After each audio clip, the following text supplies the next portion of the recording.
venture capital firms in our space that are doing the same thing we're doing, we've done well because it means that we were profitable. We were able to really spur on an industry. And this thinking, by the way, was actually thinking in global health, 5 6 years ago when they financed the first kind of global health equity vehicle, GHIF. The concept was if there were 20, 30 other funds like this doing this work, it means that the market has expanded significantly in this type of like global health work. And just like venture capital 20 years ago, let's say the Canadian venture capital ecosystem didn't have that many venture capital in that market. I think as the return profile and as everything else kind of matured, there's a lot more in that space. And so that means that this is a much more mature industry and it's able to innovate a lot faster. Well, that same thinking needs to happen in global health as well, which is one firm can't do everything. If there's multiple players in this market, that's when the real inflection point in terms of global health and access to life-saving technologies is really going to bear fruition, because it's not just one investment, right? It's actually the infrastructure and vehicles that get that investment into these markets and do it multiple times is when you get to see the real work happen. Awesome. So if there's any groups out there, it seems like Cyriac is telling everyone that he wants more competition in his space. So, okay, if you Bring bring it in on. $1 billion, exactly.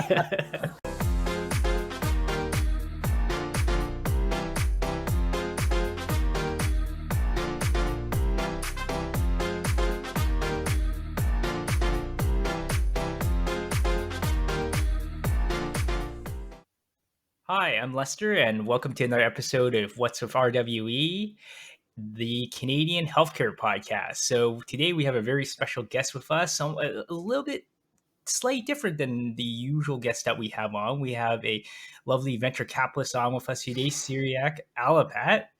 Welcome to the podcast, Cyriac. Thank you, Esther. Thanks for having me on. Awesome. So I'm going to do just a very brief intro on yourself because you have obviously a very, very long, distinguished type of career. And of course, we're going to go into more of the nuances of how you got to where you got to. But Cyriac is a principal at Cross Border Impact Ventures. He was also the former investment manager for Every Woman, Every Children Innovation Marketplace at Grand Challenges Canada. Welcome again, Cyriac, to the podcast. Thanks a lot for joining us. Great, Lester. Thank you. So maybe let's jump right in and just help us understand what is impact investing, and maybe you can contrast that with non-impact investing or non-impact investing venture capital. Yeah, that's a great question, Lester. So when we think about traditional venture capital in medtech or biopharma, I mean, we're talking about essentially a for return and profit maximizing investment vehicle. I say probably started about 5 years ago with ESG and various other kind of forms of what we would call blended finance. The concept of impact investing really started to gain traction. And so I would say, to distill it down, we do all the same work and look for the same returns as any other venture capital, but we're also an impact investor. So it's kind of double the work, I would say. And when we talk about impact investing, particularly to our fund, we are focused on global health. So we look at innovations that would ideally have strong margins, returns in US and Europe. That's where we see most of the return on investment. But there's also a very strong commercial model in developing markets in areas of high need. And so for us, the patient populations we care about the most is women and children's health. And the markets in which we really care about are underserved markets where technology and life-saving technologies take a long time to proliferate. And one of the concepts about cross-border ventures, even the name, is around being able to bring technologies into these markets that are life-saving a lot quicker in a lot more ethical manner. Awesome, Cyriac. Thanks a lot. I'm sure you've you've gotten that question quite a few times, so you have that incredibly well rehearsed. As you But can tell, I've answered this question a couple of times. absolutely, absolutely. But that's great. Maybe because we you are absolutely the first venture capitalist that we've had on the podcast. We tend to have a lot of providers, some patient advocacy groups as well. Maybe you can just aside from impact investing, because I know that's another tier, definitely another tier of kind of good that you try to do in the world. But just venture capital in general, how do you see that? Like, why is that important for the healthcare ecosystem? Because I think there's, especially in Canada, if you can maybe massage the Canadian landscape into it as well. Like, why is, like, just for the audience? Imagine there's millions, billions of people watching. Why is venture capital important for the healthcare ecosystem?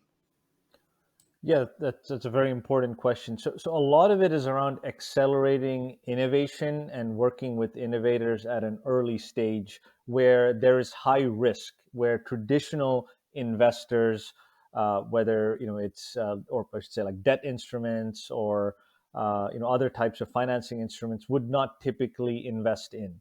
So in general, venture capital is essentially the riskiest form of investment. We're able to take the most risk, but we're also investing in equity. So we purchase equity ownership of the company, which to an innovator is actually also the most expensive form of capital because you're diluting your ownership. Nevertheless, venture capital plays a critical financing need for medtech innovators, not just in Canada, but throughout the US and Europe, to really provide that level of risk-based capital to medtech innovations. Would you say that in some, if I could kind of try to understand it in my very kind of Neanderthal brain here, that in order to get any sort of innovation into the market, into the hands of patients, in the hands of doctors, you, there's a path that new technology must go through, and it just requires, I hate to say it, like money. It requires money, and in order to fund that, you need some sort of financing, and venture capital plays an incredible important piece of that. I mean, like you suggested, there's other forms of it as well, like debt, which I guess you could go to the bank and take out a loan. But in some cases, if you're just a somebody in the lab that has nothing to collateralize against, right, nothing to borrow against, then you need someone to come in and kind of believe in your idea. So you guys are almost like the first in terms of believing someone's idea. Is that? Yeah, so I would say there's a couple of components to venture capital. So one is the earliest form of venture capital, which would be, technically it's not even called venture capital; it's called angel investing. And so, in terms of angel investment, that's kind of where you're really investing in the founder at the concept stage. And typically, there's either, in medtech, I would say there's some sort of basic proof of concept.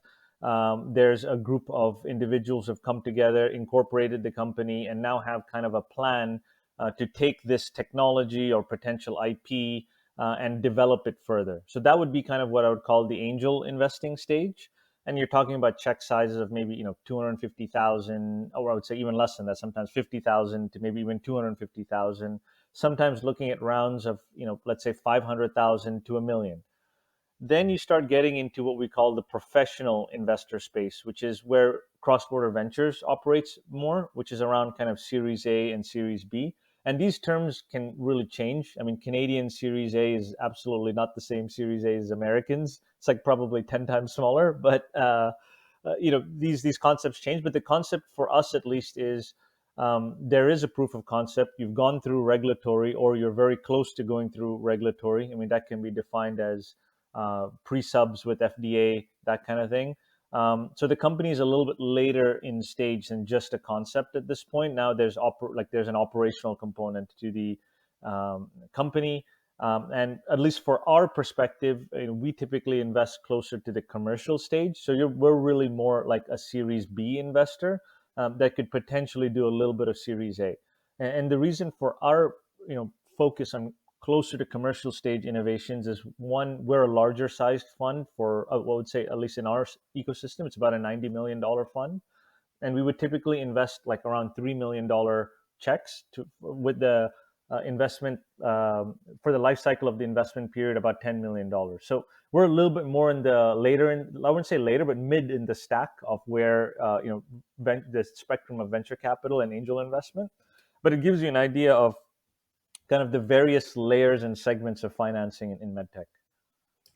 Got it. That incredibly helps a lot, and we're definitely going to dive deeper into some of these, a lot of these numbers that you put out, and sort of some of these what these terms mean, because we're definitely go into this. But I do want to maybe backtrack a bit, right, into kind of, because you, before joining Cross Border Impact Ventures, I had highlighted that you were part of Grand Challenges Canada, which you kind of let me know what it is, what it is about, and I actually had no idea something like this existed. So maybe let's go into sort of a little bit of how you got from where you started out from, which was a accounting, really a career in accounting, to now being a principal or leading investments into this impact venture space, which is, I wouldn't say it's like a huge deviation, but it's not like your I would say your natural path for for an accountant, I assume, right?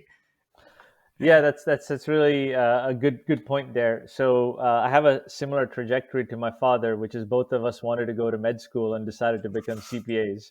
So I don't know how that kind of turns from that direction, but somehow I found my way at least back to the medical industry as someone with a financing background. But to your point, I started my career as a CPA at Ernst and Young. And that was literally the first job I ever had, in the sense that I started working there in my co-op terms in university. So, it was my first professional environment job. So, I think there I really learned a lot about being able to do assessments on financials. And most of the companies we worked with were more like closer to public stage. I would say probably $20 million above type businesses. Nevertheless, the rigor of understanding how financials work and being able to audit companies really is kind of the same when you're looking at investments, because you're really kind of auditing and doing your due diligence, really. And so I was fairly early in my career when I got my CPA and in life. And so I decided, well, I want to see what technology companies are about. And so I actually joined a recruitment technology company called Clarity, based in Toronto. I was employee number 3. I think by the time I left, I was employee number 20. So I was able to see the growth of a technology company that wasn't venture financed. It was actually entirely owned by or financed by the owner. But nevertheless, I learned a lot about technology companies and what it means to be part of kind of a fast growing technology company. I think those lessons moved me on to the next step in life, which was I tried to form my own angel investing group called Deal Hall. And at that point, I was in the Toronto ecosystem, predominantly similar, doing due diligence and potentially providing deals that are in the seed stage in the Toronto ecosystem, mostly focused on SaaS-based companies, to an angel group that we created online with about 200 angel investors. And that was a very interesting kind of experience, predominantly because it got me into the world of investments, not just finance. And I tried to raise my own venture fund, which was around a $10 million venture fund. It didn't work out. I tried to raise some money and was pretty much told, you don't have enough experience to be a venture capitalist or at least a managing partner. And so at that time, we had an advisor. Her name was Annie. And so she was joining Grand Challenges Canada as the chief investment officer. And Grand Challenges wanted to start their own equity investment vehicle and that eventually became Cross Border.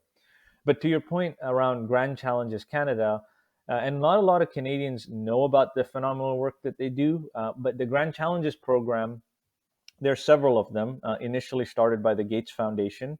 But the largest is actually in Canada. It's actually part of the UHN group, and that's called Grand Challenges Canada. So as of today, all their monies come from Global Affairs Canada, and they have a particular focus on global health, with a specific focus on maternal health, which is where I got to learn a lot about MNCH, especially in a global setting. And I think that what Grand Challenges also taught me was around the concept of blended finance, which is Grand Challenges predominantly had provided grant instruments to global health innovators in maternal health. And there was a need to potentially also invest equity. And this concept was really formed about 5 years ago in the global health community around the concept that grants weren't just good enough to accelerate companies in developing markets. It's also about having a board seat, making sure they're profitable, and hopefully exit the company so that there's enough proof points to other innovators that North America, Europe is very important, but also having a global mindset is very could be potentially lucrative, but also very impactful. And so that's how cross-border ventures form. So as of today, Grand Challenges incubated us, but now they are now an LP in our fund. So they've invested in our fund. We have various investors. A lot of them are global health and I would say global health institutions. And our particular focus as of today is a for-profit return fund. But we do have this equity angle, impact angle, which is very much with the ethos of global health and being able to move technologies into these markets where others couldn't. So. That's fantastic. But you used a couple acronyms there that just for folks that watching that aren't familiar with the venture space.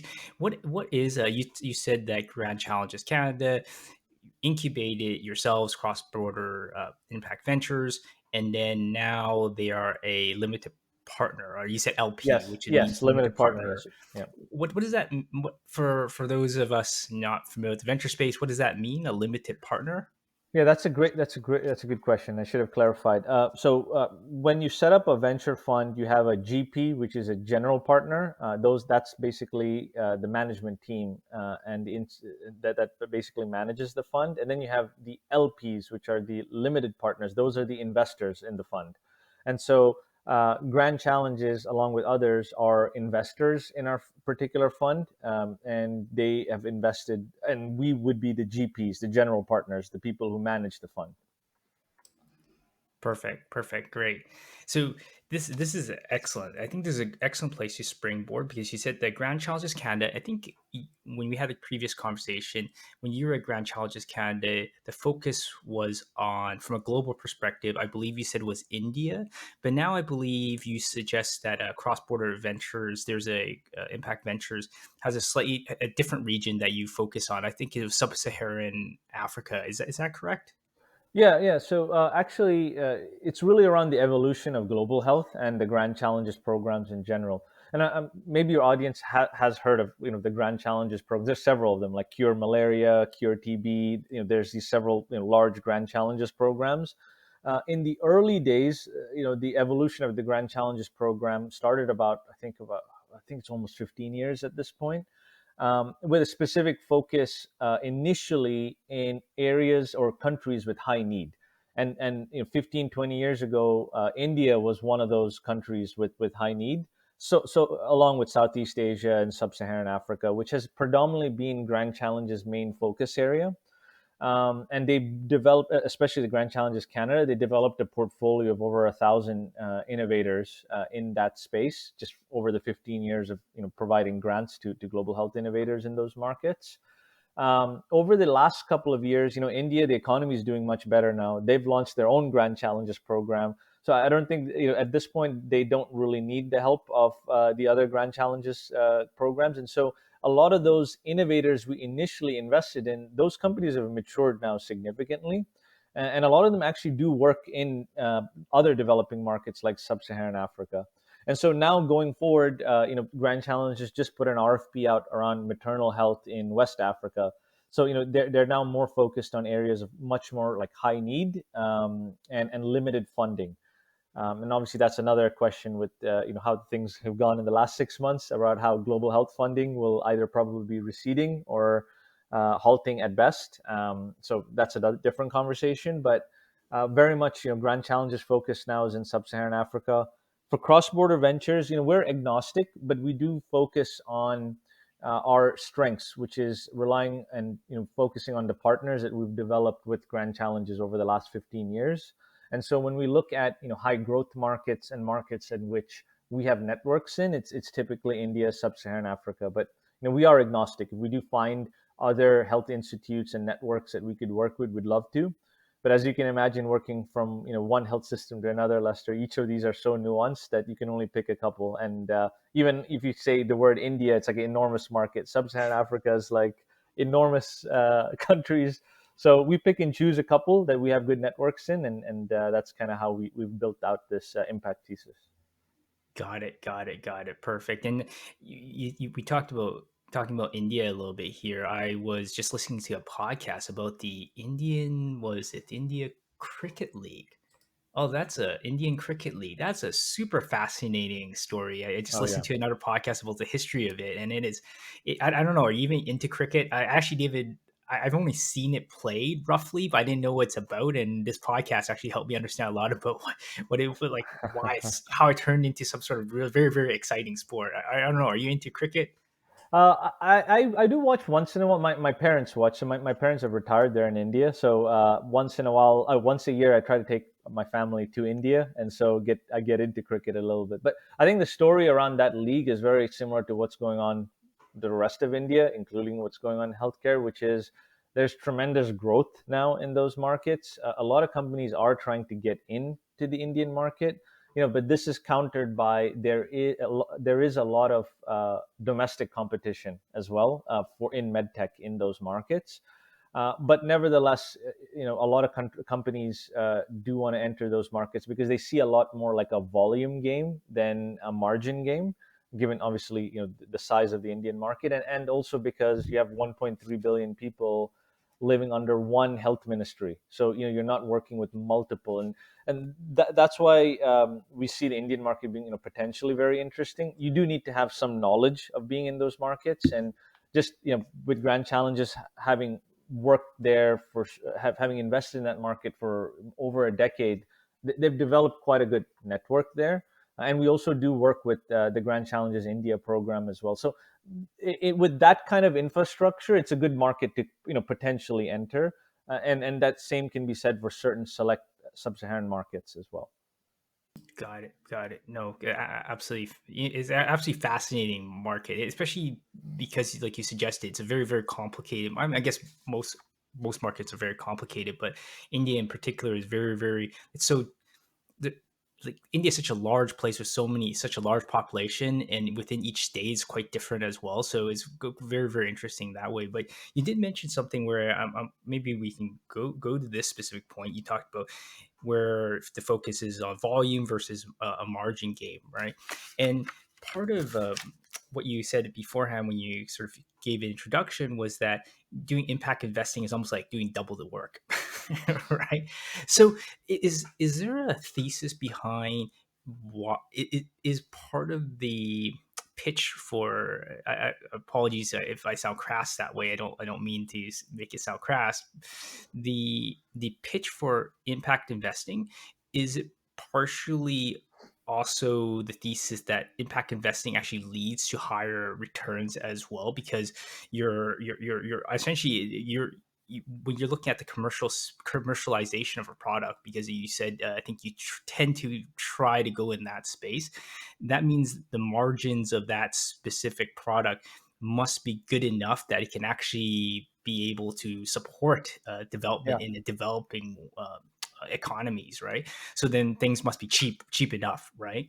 So is that part of the thinking and how you sort of pitch LPs of, hey, you know what, we're doing this not purely because it's for good, it will do good, but it will actually generate greater returns because we actually focus on organizations that have greater ability to scale because their costs are going to be significantly less. Is that part of the thesis? Yeah, no, it has to be, I think. And so when we think about global health historically, it's predominantly, I would say, philanthropic or kind of government institute based, like USAID, Foreign Affairs Canada, those kind of things, right? In the last 15 years, I would say there's been a lot of evolution in the thinking in terms of being able to, you know, or I should say, make product, or I should invest in products that are that have actual commercial use case in these developing markets. And so, when you think about cross borders kind of value add compared to others, we don't really want to say we're the U.S. based. We understand the U.S. market better than others. I mean, as a Canadian venture cap fund, I don't think that's a correct statement, to be very honest. What we want to tell our potential investees is, where if we do see this developing market use case, that we have that kind of infrastructure and ability to bring those products into the market, potentially seed those products with some grants from our global health base, but very much focused with the concept that this has to be a commercial success. And there are several companies that have been success in the venture space that have had a global health outlook, that have produced good returns, but we need more of them. And I think, given the stage where we are in the world right now, I think there is more merit than just looking outside of the US, like just looking into the US and Europe. I do think that, there are certain innovators that are looking not only in those markets, but a broader picture. Those are the types of, investments that we would like to make. And obviously that's our job in terms of figuring out whether that works or not. But that's kind of the space where we would inhabit and kind of try to differentiate ourselves compared to typical venture cap funds based in US and Canada. Got it. Got it. Actually, let's actually go into the mechanics of it, since you're kind of leading the way there already. The idea around, let's say, investing in a company that in this sort of this is with this global outlook. Maybe you can walk through the, like, what are you, how does that even happen? Like, how does a company come to you? What do you look for? Right. I guess you could either use a fictitious a fake company, a fictitious company, or maybe you want someone in your portfolio. Like, I'm just looking at your portfolio list, and yeah, I thought mom was incredibly interesting. But you don't have to use any. It's like picking Sure. your children. So I don't want you to Yeah. pick a child if you don't want to do that. So maybe you could go to a fictitious company or one in your portfolio. And how did you even decide to make that investment? Like, how did they reach out to you? What was the Right. mechanism there? Yeah, and maybe I'll give you a bit of history, and might be good for the audience to learn about how impact investing in global health kind of evolved. So the first fund in this space was a fund called Global Health Innovation Fund (GHIF), and actually Grand Challenges, along with other global health institutes, were investors in that fund. That was mainly a biotherapeutics fund, also a vaccine fund. And the kind of initial evolution of global health equity investing was to really focus on the traditional areas of global health, which are vaccines, therapeutics, etc. Ones that could, potentially exit with a very good return for their investors, but also be able to be used by global health funders that are in the therapeutic space, or provide supply chain for these type of therapeutics into those markets, which is a very, like, it's a much more well established, robust, mature infrastructure in these markets. Fast forward, I'd say 5 6 years. Cross border ventures is probably the second. Well, would actually say it's probably the third fund now in global health that's doing equity. And our thesis is a little different. One is we're a smaller sized fund. We're at around 90 million USD. So for us to invest in therapeutics and vaccines at a $3 million check, that just doesn't make sense from a return investment perspective, but also doesn't make sense from the idea that we ask for board seats in these companies. So we're very serious about the global health component to this, and that's hard to do when you're a $3 million check trying to invest in like a $60 million round. And so, fast forward to where we are today, where cross border sees a lot of the innovation and potential in these markets is around software. So there's a lot of things happening, obviously, around AI, a lot of things happening around med devices, a lot of concepts around distributed care that are taking a lot more. There's a lot more uptake in these markets around distributed care and decentralized kind of diagnostics and those kind of things that they might actually move forward ahead of North America because the infrastructure has not been built there. And so, looking for innovations that want to potentially look at kind of gain or potentially use those advantages in these markets is kind of where we would kind of lie in terms of thesis.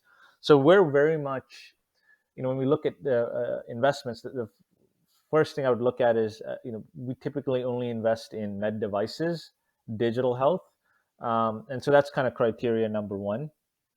Criteria number two is, we are an impact investor, so we do believe that, in venture capital, the typical holding period is only like 4 to 5 years on a good investment. Obviously, on a longer term investment, one that, taking longer to exit will take about 10 years. But if our holding period is only 4 to 5 years, it means we have to get the return case right, but we also need to get the impact use case right. And because, when you think about an acquisition, the acquirer needs to see the value in the global health use case in order to continue it. And there's plenty of examples of where, that has happened and not happened in global health after, post acquisition. And so for us, that's why it's very important for us to think about, can this company, produce impact? And what I mean by impact is, can they develop a commercial use case in these markets, that the acquirer will value, post kind of the acquisition. And then I would say, then we would start going into the actual due diligence of the company, right? And so, looking at management team, financials, forecasts. We do a lot of technology analysis. I mean, AI is obviously a very fast moving field. We've developed some criteria in house on like assessing maturity of the AI models, those kind of things. I would say probably at this point, 75% of the deals we see have some AI component. And, as someone, who's kind of peripheral to these this type of technologies, people write a lot of things and say a lot of things, and once you pop the hood, might be totally different than what you actually what's actually been presented to you. And so it's really important for us, to develop those capabilities in house, to grow and to have those learnings. And so technology evaluation is very important to us. And then obviously we need to look at the deal terms, right? Given that we are a return investment, shop, we do need to see whether we can get a good exit, who the acquirers are, those kind of things. So it kind of helps you, kind of gives you the concept of how we, underwrite deals at cross border. Um, and, I'll give you examples of companies. I think that's also, really important. And I'll give an example of a Canadian, UK company, which I think you've spoken to, is a company called Oxcan. So they're, essentially early stage lung cancer diagnostic. This is a little different from our typical thesis because it's pre-commercial, but they've got very good ties with Princess Margaret. They're doing a lot of work in Oxford. It's a proteomics, liquid biopsy test for early stage lung cancer. But what we really liked about this company, is that they had a very global outlook from day one. So they had done a lot of work in India regarding biorepositories and trials. They were potentially doing some work in sub-Saharan Africa. They were talking about, potentially having a very good diverse, database. But then all the other return aspects of the profile needed to come into to place, not just the impact, right? So we had to make sure that we understood the liquid biopsy market really well. We had to ensure that, in terms of competitive analysis, whether the technology really stacks up, and, are they too late in the game or are they too early in the game? And then we had to really look at the transaction itself. Did the deal terms make sense to us? Do the syndicate coming together, who had, they had diagnostic investors, does that make sense for us? Because as an investor, you can't be good at everything. And we're not going to pretend to be oncology investors. We're not, but we are healthcare investors, so we have an understanding of that market. But it's all around also, who are the experts coming into the table? Who are the syndicates coming together? And, that's kind of how we got comfortable with that particular investment. Got it. Got it. No, that's really great overview. Views. I'm just curious about the, like, if say I'm a company that is I'm just going to use, maybe we can use this example that I'm seeing on your website called a mom incubators. Actually, I'm Sure. not even sure if that's exactly how you That's correct. pronounce Yeah. it, right? And the reason why I'm picking on this organization is primarily because I was a premature baby. Maybe that's too much information, but so I was like, oh, this is kind of interesting. So does a group like that, if I'm mom, I come over to you and I say, hey, Cyriac and Cross Border Impact Ventures, I have this idea that, hey, you know what, incubators, when you have an incubator in Canada or the US, it's super expensive. I don't know, it's something ridiculously expensive, right? To treat a premature baby, right? Right. We believe we can make something cheaper, much more economical, much with all the right profiles, right?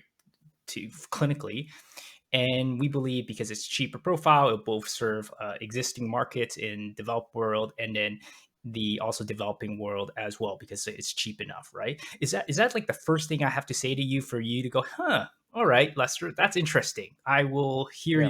hear you guys out. Is So, that so, fair? Like, go ahead. so yeah, yeah, and like I won't, I can't go into too much detail about mom because I wasn't the lead like the main underwriter of that, but I know the full kind of the story around it. So, mom is incredibly impactful company, mom incubator. So they essentially have the company has essentially created a incubator for neonates that can work that are battery operated that doesn't require all the infrastructure of a typical incubator, and this works well for decentralized care in the US, particularly around being able to take home neonates that are like considered low risk and and are able to go home to the parents and still have this kind of monitoring system and a NICU system where they don't need to stay in the neonatology department. And so, from the dual market perspective, that's kind of what was appealing to us because we do believe that there is a decentralized ability to bring these neonates home. But what mom had done is that they already had their CE marking. So they already had data. They were already in the market. The second thing that they had done is they were already in developing markets. So I don't want to use the word developing markets. They were in Ukraine. They were actually used in the neonatology sites in Ukraine as the like the as the infrastructure literally started collapsing around Ukraine. There was an incredible need to have battery operated very low infrastructure neonatology units available. And so a lot of the work we do is seeing whether the innovator has a good high income use case, but have they done it before in the developing markets? Because it's very easy to say that we're going to get into these markets and these are great health systems and like that's great analysis, but the difference between actually doing it, I've found out over the last 5 years of experience and talking about it is two different things. So we typically put a lot more weight on a innovator who's in both markets. Got it, got it. And I don't know how you did this, Syriac, but you somehow have like you're like almost wanting us to have a conversation about you like about down south. Given that you somehow you brought Ukraine into it, you talked about Yeah. USAID, but we'll sidestep that for a bit first. But the one thing, so okay, now you see I presented to you the my use case, my problem set, and then the proof points, and you say, hey, you know what, check because it fits our thesis around decentralization. It fits the proof point that we need in terms of you can go into developing markets, right? Then when do you start looking at the financials? And I'm not, let's take mom out of it because I don't want to go Sure, into sure, sure, specifics. So, sure. Yeah. but what does the financials have to look like from both you talked about exit and also maybe also from a cogs or a cost of goods, so like how much something costs to actually make and how much you can sell it for, like what does that have to look Sure. for you to say, hey, you know what, this is worthwhile to even go in deeper? Yeah, that's a good question. So typical venture capital, you're looking at 3 to 5x of your cash, like making money on your cash, so what they call cash on cash. So you're making about 3 to 5x of what was invested. Then you have what we call IRR, right? Internal rate of return. You typically want to hit around 30%. And that basically is a very easy calculation in the sense that you weight the number of years into the number, how much you've invested, into how much you get out of it in terms of profits, right? So those are some like financial modeling things that we need to do. And a lot of that is based on looking at current competition, where the exits are, who are the acquirers, what are the acquirers doing, what is their track history, etc. Right? And so, if I was to look at a med device, let's assume it's in the diagnostic space, then I would be looking a lot at what Roche is doing to bring point of care into those markets or something like that, right? So from the financial perspective, there needs to be a liquidation event, and it needs to meet certain criteria where we believe that this company has a chance. the difficulty of all of this is early stage companies are very hard to predict where things are going. One, they could be going one direction, the next year they're doing something else totally. When you start looking at more mature companies, companies that are in revenue, let's say $10 million of revenue, that's a lot more forecastable. And so a lot of this is, part art, part science, and sometimes I say part science fiction. So you have to, you have to believe, but you need to have some sort of thesis. The second thing is you need to have a thesis in terms of like what makes sense for you, where you see the medical ecosystem growing, where you see there's tremendous opportunities. And in our outlook on this is very different than a typical medtech investor. So I would say most of the deals we see, but 95% of them have no developing market use case and shouldn't. And in fact, sometimes I tell innovators, you don't even go into these markets. You can make a lot more money just staying here. And so we have to be very narrow in what our outlook is, and where we have certain theses where we think this has a good dual market strategy. And I talked a little bit about that, distributed care, potentially bringing AI into clinical decision support. Those are things that are more believable than bringing in something that has like a high computational EHR component to it. Like those things don't really work in these markets, right? Or at least the markets are not developed enough to have that kind of system. So over time you kind of develop your thesis, but it gives you an idea of how we view these things. Awesome, awesome. So is that enough once you look at the problem, the solution, the proof point, the financials kind of make sense? Is that like, okay, now we're gonna impact ventures, we're gonna sign a check Right. for company X, I or is there more to it than I even wish it was that simple. okay? Unfortunately, it's not. A lot of it is also just hard nosed financing work. So like there has to be a actual financial close. There needs to be a syndicate of investors coming in. Cross border at 3 million. If you're typically investing at a 10 million like total round, well, you need others to come in. There needs to be alignment on board and terms of the deal, and there's various financing mechanisms on like liquidation preference tax and all those things. That's kind of the hard-nosed financial aspect of all of this. Once the do you like the deal component is you get comfort over that, right? Because it also needs to make sense from a transactionary perspective. You don't want to be invested. So there's some deals we thought were wow amazing. This could really work. It's got a $200 million valuation. So like, do I want to invest here? I may, odds are I probably wouldn't get a board seat, and this could be a lot like the return profile is not that good, right? Because you're such a late stage investor. Even if the company exits, it might exit for $250 million. Well, then you're not making 3 to 5x of your initial investment or that IRR. So all that portion of underwriting needs to all come together.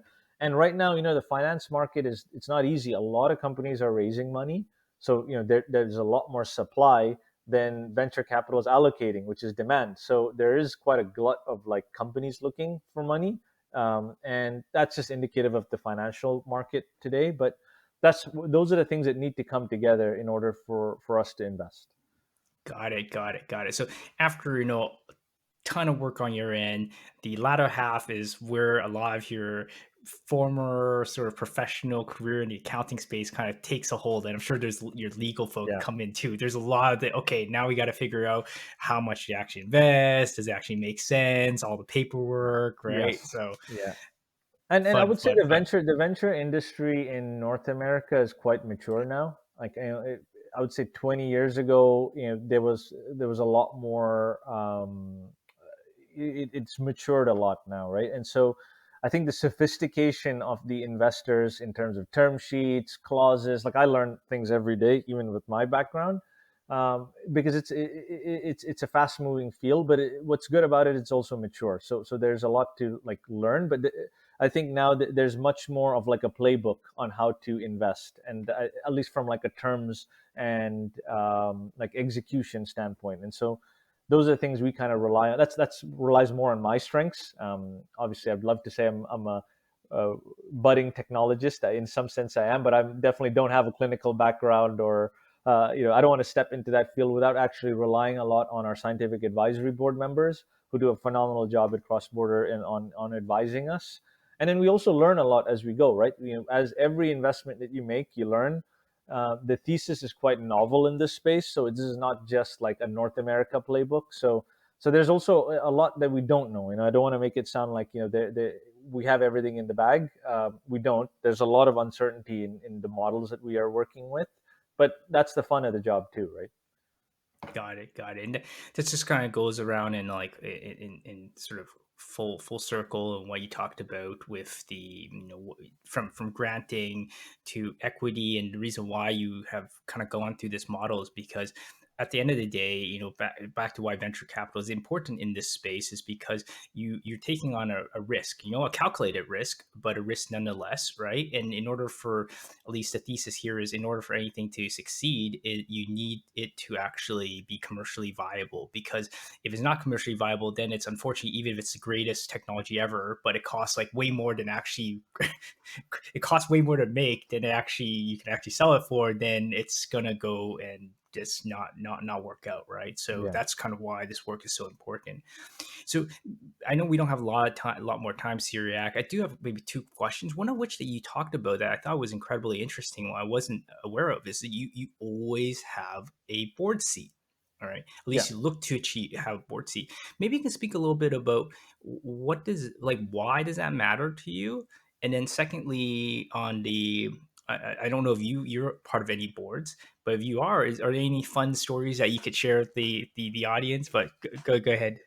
Sure. Yeah. So cross border in general, as a investment thesis, we either ask for a board or a board observer seat, and the reason for that is we are serious about the global health use case. So if you just provide a grant, um, you're not really sitting at the table. You're not ensuring that the global health use case is taken seriously, and so that's one component. Obviously, the managing partners, so they're the ones who typically take the board seats. I sit in the board meetings, but the managing partners are the ones that have like the veto rights and the actual the investing rights that come along with being an investor in the company. But and so that's why we typically take board seats. Um, it's also important to have seasoned board members, and that's something I've learned just listening into board meetings. Typically, we invest in founders that some of them are experienced, but some of them are not. And I think board having a really good board that has prerequisite experience where they've seen this in this one company. This was the actual turnout. So maybe what the CEO is thinking maybe doesn't make sense, right? Having that experience is extremely important, and then also having that collective network where people are invested in your company and want you to succeed and are really pulling together all of them their collective experience to help you is extremely important. And this is why I think being a board member, you really need to have the experience to do that. You must have invested in companies, you must have exited companies, and you must have seen all the roller coasters, shenanigans, crazy things that happen as a board member in other companies, where you can bring through that prerequisite experience. Got it, got it. And speaking about experience, the world is very different than maybe 6 months ago, right? We talked about some of the changes down south in with the U.S. administration around, like, say, USAID, and of course you had mentioned Ukraine, but not to go into any of those specifically. How do you, given this changing dynamic, even before the new administration, the global dynamic had shifted quite a bit. So, did you have to re-underwrite sort of your entire, not maybe your entire thesis, but how did you re-underwrite your thesis, given you have such a global outlook, and it seems like more and more there's a little bit more of a nationalistic bent to countries nowadays, as opposed to the old global outlook. Yeah. Yeah, one could define it as like soft power is what they would say. This is the actual like terminology for it, which is and this can obviously be debated between everybody, but there was a thinking that soft power, which is and global health has always been used as kind of a soft power component, which is being able to help bolster ecosystems, health ecosystems, particularly through foreign funded programs as a way of relationship building, has always been a core fundamental component of global health. The initial, and this is kind of also a lot of the work Grand Challenges has done, right? Their predominant focus has always been in maternal health. And when you look at these countries that have high maternal mortality and infant mortality, being able to bolster those systems, one from a moral perspective is obviously very good, but also from a health system strengthening component is also a vital component. And being in global health, most people in healthcare, they actually forget that there's a much bigger ecosystem outside of just US and Canada and Europe.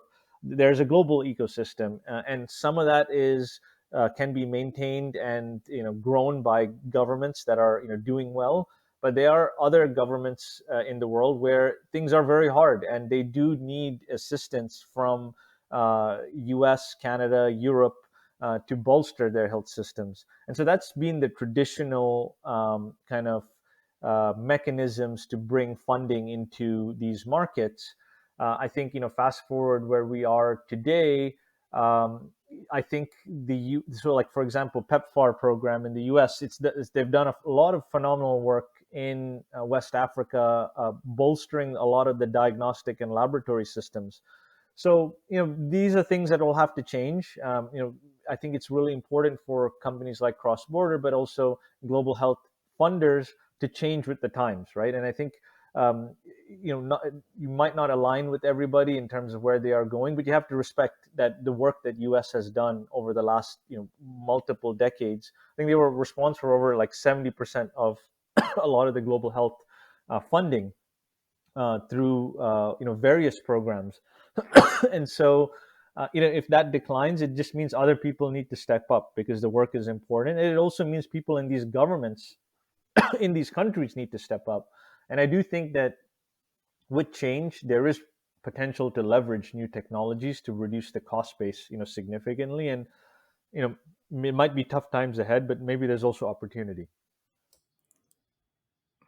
Great, great, great. No, thanks a lot for that, Syria, because I think I personally, maybe I'm biased. I completely agree with you on that. It seems like at least your thesis is a, what's a term for it? There's a term for this where even though there's these changes maybe in the short term, it seems like your long term thesis is still very much hold out, because like Yeah. who doesn't want it to be like things to be cheaper and it to work, because right, like and to be healthier. I don't think that's something that will And ever I think change, right? also like less reliant on foreign aid, right? I think I've worked with a lot of these innovators in these markets. Work with a lot of the health institutions in these markets, and these are very proud people. They're phenomenal physicians, phenomenal doctors, doing a lot of work with very little, funding. And so, I think the promise of all this, the shining light in all this, recent events is they're ready, and they're ready to work with these technologies and leverage these technologies, and potentially reduce the cost base where they don't need that kind of funding. Every country wants to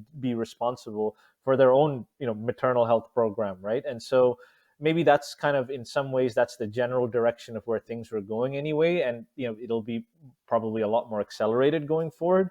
But that's also why mechanisms like cross-border ventures, I think, are going to be very important. Not just cross-border ventures, but having a global outlook and having forms of capital that can provide innovators to go into these markets is going to be more critical going forward. Absolutely, absolutely. Because if governments are pulling back because of citizens being concerned around, say, the budget of the government, then really, like, venture is one way that needs to really step up in from that perspective. But I know we're running up against time. I don't take up more of your time. You've been very generous with it, and I very much appreciate this awesome conversation. I definitely need to get you on again, because this is great. The maybe last question I have for you is around just, I don't know what the time frame you want to use. You could just 5 years, 10 years, whatever makes sense for you, right? Like, how do you know that cross border? Impact Ventures has succeeded? Like, what would be your measure?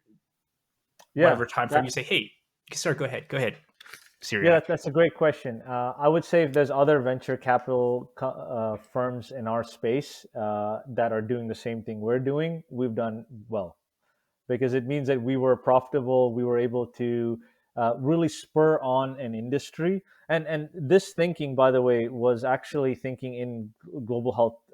5 6 years ago, when they financed the first kind of global health equity vehicle, GHIF, the concept was, if there were 20, 30 other funds like this doing this work, it means that the market has expanded significantly in this type of like global health work.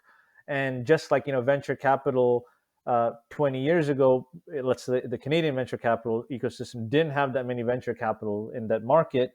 I think as the return profile and as everything else kind of matured, there's a lot more in that space. And so that means that this is a much more mature industry, and it's able to innovate a lot faster. Well, that same thinking needs to happen in global health as well, which is one firm can't do everything. If there's multiple players in this market, that's when the real inflection point in terms of global health and access to life-saving technologies is really going to bear fruition, because it's not just one investment, right? It's actually the infrastructure and vehicles that get that investment into these markets and do it multiple times is when you get to see the real work happen.